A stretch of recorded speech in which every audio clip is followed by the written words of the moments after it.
Bu mahnı Ruslan Mayoroğlu'nun xahişi ilə Gürcüstanın Qabal kəndinə həsr olunur.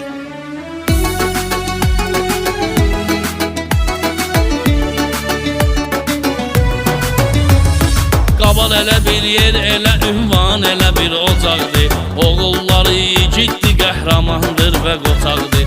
Qonaqpərvər adamları vardı bizim Qabalın. Qonağı olmuşam gedərək şəxsən özüm Qabalın. Qonaqpərvər adamları vardı bizim Qabalın. Qonağı olmuşam gedərək şəxsən özüm Qabalın.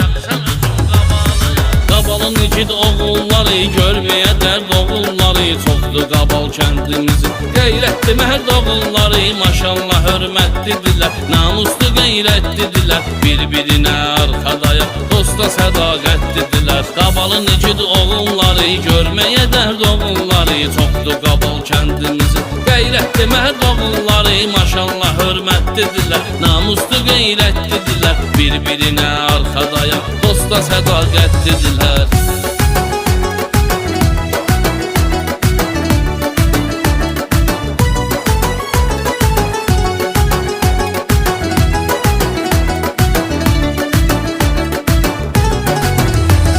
Görüm daima yaşasın bizim Qabal kəndimiz, kömək olsun yaxşılara böyük Xudabəndimiz. Bu mahnı səsləndi Qabal üçün və Qaballılar üçün, Qabala gələk şadlıq üçün şad eləyək kəndimiz. Bu mahnı səsləndi Qabal üçün və Qaballılar üçün, Qabala gələk şadlıq üçün şad eləyək kəndimiz.